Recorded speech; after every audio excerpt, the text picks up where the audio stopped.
Hello, my name is Tzvi Lebetkin, the Rabbi from another planet. Please like, share, and subscribe, and ring the little bell, so you are notified when new videos drop. And this is a non-review. I want to be very clear, a non-review, because I haven't finished watching it. I don't think I can. I just don't think I can go through it. A non-review of Jupiter's Legacy. I'm going to tell you what I think of it, what I saw of it, and why I'm out. Why I am just basically out. Which is a real shame, because I love the comic book, which is probably why one of the problems I have with the TV show. I think the comic book is very, very, very clever, you know, and it also looks great. And I have a lot that I like about the comic book. There's a lot I dislike about the TV show. Most maddeningly, there's a lot that I like about it. That's the thing that really annoys me. So before we get into it, can you hit the like button? Can you hit the, even if you don't like it, can you hit the like button? Can you hit the share button? Can you hit the subscribe button? That'd be fantastic. I'm heading up in subscriptions. If I can get me up to 3,100, that'd be great. I'm nearly at 3,030. So yeah, that'd be fantastic. Thank you very much. I am ridiculously and pathetically grateful for anybody subscribing. I really am. I genuinely really am. Thank you very much. If you subscribe, make sure you still subscribe, because YouTube are prone to, how should we say, shenanigans, a little bit of shenanigans, and you know, there are channels where they generally agree with the people, and there's channels where they generally disagree with the people. I am in the latter category, and then, you know, so, and therefore I'm demonetized, and I am not promoted by YouTube. And that much at all. So if you can hit the subscribe button, that's really the only way to stay notified. Hit the little bell, as I said, so you're notified when new videos drop. Which is like, I think, yeah, I try and do 2 a day, unless I'm doing a live stream. Then maybe I don't. Whatever. But that's basically it. You have content every day. Like, share, subscribe, comment. Let me know what you think. The algorithm eats up your comments. Nim. I don't like him. They say YouTube. I don't like him much, but I like those yummy comments. So like, share, subscribe, comment. And I will, look, if you take the trouble to get in contact, then, you know, let me know your thoughts. I will, of course, reply to you, because why wouldn't I? That would be weird not to. And finally, if you want to be super nice, go check out my Indiegogo. Go check out my Indiegogo, which thankfully, I'm at the point where it's going to finish soon. I'm in the process of getting myself booked onto a bunch of shows and getting my next campaign ready to launch. That's basically what it's all about. These are 2 awesome comic books. If you like comic books, you might like these. They're 2 awesome comic books. First is biblical, Bible stories for atheists, creationists, rationalists, and rogues. This is very biblically accurate, but not a polemic or preachy in any way. It just tells what I think is a reasonably cool story. I like the story, you know, it ties together the Tower of Babel, the Flood, Book of Noah, Raven, you know, all those things into one narrative, and I think it's pretty darn good. 220 pages long. You can beat whales to death with it, but of course I wouldn't endorse you doing that. That would be bad. Don't beat whales to death. Don't, you know, generally speaking, don't beat anything to death. Be nice. Being nice is better. So the second book is The Imperium, a love letter to telefantasy in the 1960s. I wrote both of them. I did the art on Biblical. I did, Dominic Ratchet did the art over here. It's basically James Bond, Doctor Who, Emmett Hill, a monkey in a spacesuit, and the Black Slab from 2001 in one incredible super group, cameo appearances of The Prisoner, and lots of toilet paper. I cannot recommend this highly enough, even if I didn't write it, but I did write it, so there you go. I'm a little bit biased. If you buy both books, you get a bunch of extras. The latest extra is just been released. I'm going to be giving away this incredible piece of artwork by Dominic Ratchet. I'm just waiting for the program to open up now. I don't know why. It takes some second for this one and another really good piece of artwork to open up. I'm calling this one Noble Savages. This is, of course, the beautiful Leela from Doctor Who, and what's her name? Raquel Welch from A Million Years BC, or The Land That Time Forgot. One of those. Who knows? I don't know the name of the movie. I don't know the character. I just know she's seared very much into my, what I like to call spank bank for very good reason. There's a bit of K9 then. There's a time machine in the back. I freaking love this. I do love it. This says everything about my campaign. It's like funny, naughty, sexy, all in one thing. So everyone's getting this as a pin-up. If we hit $8,000, I think we will. We're up to nearly at 7.5. If we hit $8,000, everyone's going to get this as an A2 poster, right? Yeah, Super Size Me Baby. Now you also get the For the Male Gay series, a bunch of these are going to be postcards, so you can mail them to your auntie, mail them to your vicar. I don't get mail them to your rabbi. I'll take them if you want to send them to me. These are all based on my my things that titillated me when I was a young lad and still do today. So we have a James Bond one, we have a Space 99 one, we have a 2080 Judge Dredd one. Don't even think it's Citizen. We have No Hanky Panky in the TARDIS, which is just one. I love this one. I really love this. No Hanky Panky in the TARDIS.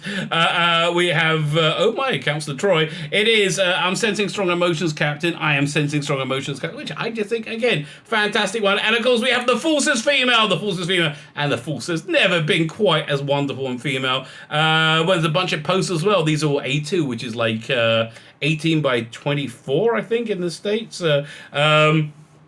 So again, hit $8,000, everybody gets this for free. Right now it's an add-on, it's like $3. So you have Bohemian Time and Space. The Eyes Have It.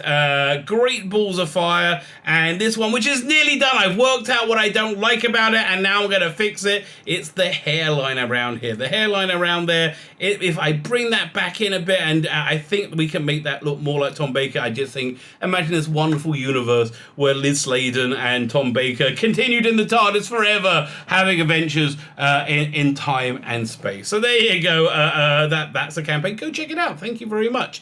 What not to check out, though, is Jupiter's Legacy. Oh, my God. I really don't like this show. Okay, so the comic book is really clever. The comic book is really clever. Looks fantastic. Artwork by Frank Quitely. Written by Mark Miller. Mark Miller has worked out this incredible career for himself where he does all these independent productions and then sells them to Hollywood. So you've probably seen it. Was it Kingsman?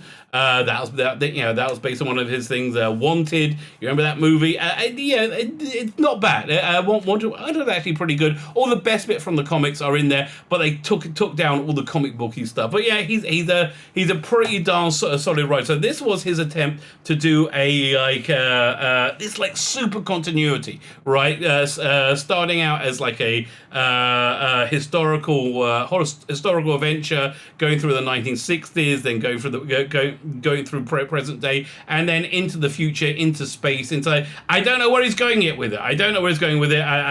He's done. I think there's been 4 volumes. What was it? There's been 2 volumes of Jupiter's Legacy. And I think 2 volumes of the other one, which is set in the 50s or 60s, where you see them, different stages of life. These are all very good. But the point of the original run, is essentially it's been coming up to about 90 years since superheroes entered the world. 90 years before since we've had a superheroic world, and we're dealing with the second generation of superheroes, which are essentially vacuous, empty, idiot, Kardashian-like celebrities, right? That's essentially who they are, and it's about how they want to take over, and how they're an absolute disaster, right? And because they're an absolute disaster, they're forced to find their true, or some of them are forced to find their true heroism and become genuine heroes. That's the story, right? That's essentially the story.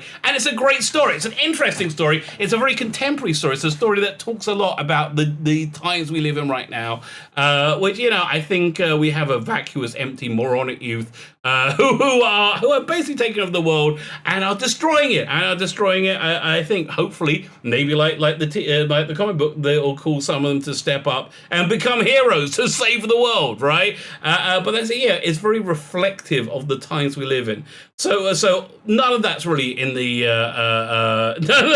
TV show, and I'm really sad about it. There's a lot of quite good superheroics. So the TV show is broken into 2 narratives. One I'm finding reasonably compelling. I'm 5 episodes in. One I'm finding reasonably compelling. One I am bored to bloody death with, and I just wish would end. And added to that, look, the actors are okay. They're pretty good TV actors. They're just not at a high enough caliber to be able to make this writing come together, and that's really the problem. They're just not. That's just the writing's not good enough. The acting's not good enough. The special effects are okay, but again, it's taking visual bits from the comic. And it's reproducing them, and it's reproducing them very faithfully, but it's missing the essence of the comic. I think it misses the essence of the comic much more than like something like Watchmen. You know, like it's just amazing to me, right? Superheroes have taken over cinema, have completely and utterly taken over cinema. Why? Because and I was in this is the only San Diego Comic Con I ever went to, when before it was a big deal, because of Iron Man, because of the movie Iron Man. I went to the San Diego Comic Con where Jon Favreau premiered the trailer for Iron Man. There was no lines, okay? You just wandered in and sat down and watched it. I was like, wow. That's incredible. So the thing that made the MCU really, really work and be just so incredibly successful is being incredibly accurate to the comic, understanding the comics, understanding the source material, and reproducing them. And as I said, this really, really completely fails. Completely fails at that. So there's a dual narrative. You have one narrative set in the late 20s, early 30s. Which is about these superheroes, the first generation of superheroes who go to this mysterious island and they get their superpowers, right? And in the comic book, right, they tell this story in about 3 pages at the beginning, because it doesn't matter. It doesn't matter at all. And the TV show is taking up 50% of the airtime, and it's split between present day and 1920s, 1930s. And I'm bored to tears with this story because I know how it ends, and I don't care, and it doesn't matter. None of these things matter. So that's the first problem. I know where they're going to, and it's pointless. The second problem with this is, in the current day storyline, you have the aging superheroes, the original superhero, the original generation of superheroes who are very like noble and traditional and super heroic, right? They had very, very traditional heroism, and they just not producing that on the TV show. Again, I'm up to episode 5, but they're just not producing that in the TV show. They're like old. They all got. In an attempt to make them more rounded, they got all the these personal problems, and but honestly, it's just a lack of understanding of heroism going right throughout the show. And the comic anyway, is all about the truth, the essence of heroism as told through the prison of superheroes. And it's failing. It just doesn't do it because it doesn't understand a hero. So the old generation of heroes are supposed to be noble heroes that you look up to. You don't at all. They're just kind of like miserable, bitter people who are bad parents. Bad father. Yeah, you do get the bad father trope very, very, very, very strongly. The second problem is in the current day storyline is you have the first generation of heroes, the utopian, and whose makeup isn't really that great. Again, it's nearly good, but not good enough. It all looks a bit cheap. And his dysfunctional family, and it's not in the comic the family is dysfunctional because the kids are vacuous morons, right? So his son, who is not incredibly strong, is strongly powered in the TV show, is very noble and heroic and trying to be good, but he's crap, so he's not very good at being a noble heroic superhero. In the comic, again, he's a vacuous, empty, Kardashian, brainless youth, right? And maddeningly, the bits that they replicate from the comics are really interesting. So I can understand how people would be interested because they haven't seen anything like this before, right? That little the aura of it that you get from the comic that reboot is fantastic, right? You get these great superhero fights, but generally speaking, it's missing the backbone. It's missing the backbone of the story, and half of it's taken up with this turgid plot that I don't give a crap about. And I think it's basically just to deconstruct the hero to make him less, heroic, which I'm just not that interested in. So I don't know what I'm gonna do. I invested again 5 episodes into this. I think what I'm probably gonna do is just skip the 1930s bit because I don't care, and then get an idea with the current day stuff. But generally speaking, this is not a recommend. This is not a recommend. Read the comic. The comic is great, right? Go read the comic. Again, there's Jupiter's Legacy and there's Jupiter's Children, I think is the prequel series. Both excellent. Both absolutely excellent. Recommend it highly. Very, very sad it didn't translate out onto TV as I was hoping it would do. So there you go.